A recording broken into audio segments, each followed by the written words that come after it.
Welcome back. The School of Communications honors the contributions of John H. Johnson. Howard Today reporter Elmira Jafari explores his rich legacy.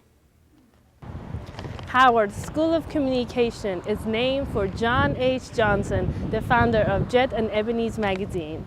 Legacy Day celebrates the life of this self-made media mogul and his contributions to the field of communications.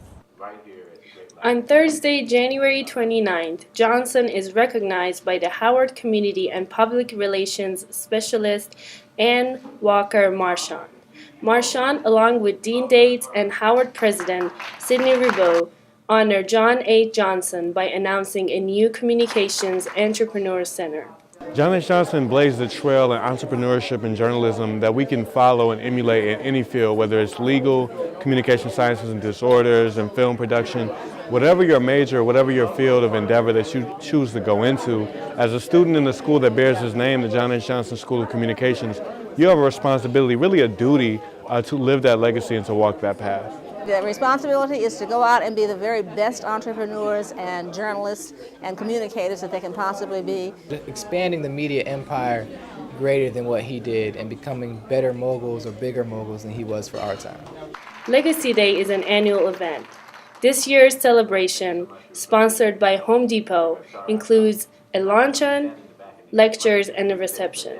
Reporting from the C.B. Powell Building, Elmira Jafari, Howard Today.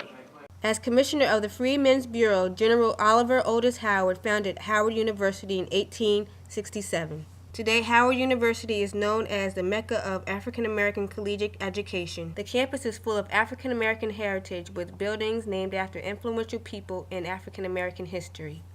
The celebration for African Americans was started in 1926 by Carter G. Woodson. Students can learn about the history of African Americans and the history of the university at the Founders Library Museum. In addition to going to the university's museum, students have their own ways of celebrating and learning about the history of African Americans. Every morning I read about somebody, or every evening I read about somebody who I didn't know about, do some personal reflection, like reading and stuff like that. Because of Barack Obama, he's a new figure we can add to our month of celebration. But yeah, I think we definitely still need to, celebrate and appreciate Black History Month and reflect on the different leaders that have came before us and just understand what that kind of means to our identity and who we are and how we should, I guess, act and live in our world today. Since I'm at a HBCU, I never really thought or acknowledged Black History Month. Like, kind of like that Kanye line, we make history every day, why do we need a month? But I'm looking more to the future, what can we do as a people, rather than looking at the past and constantly looking at the past, even though we have to look at the past and move on to the future, but, making strides for the future, that's what I'm focused on.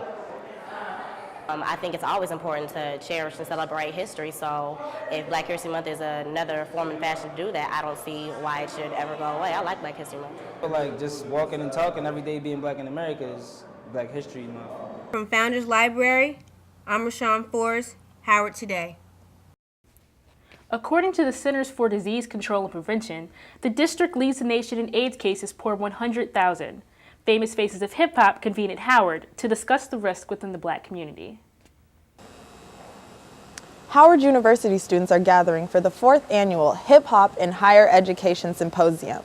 The topic of discussion is the HIV and AIDS epidemic.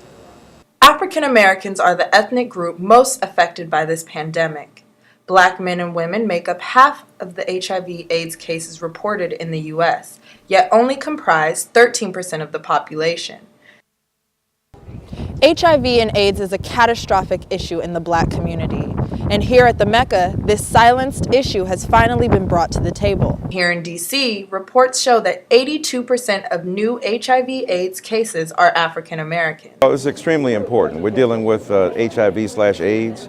The transmission of this virus has led to untoward, results and untold tragedy for millions of our people.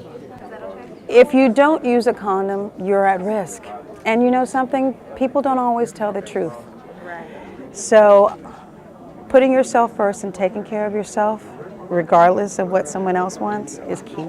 stigma is one of the major reasons as to why people are not willing to talk about it.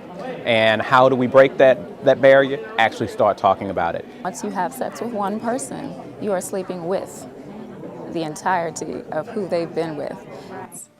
Panelists include Michael Eric Dyson, music artist Maya, television personality Melissa Ford, activist Maria Davis, and Patrick Packer. And people look at it like, oh, you know, I wouldn't imagine you having HIV. You look like us. HIV doesn't have a look.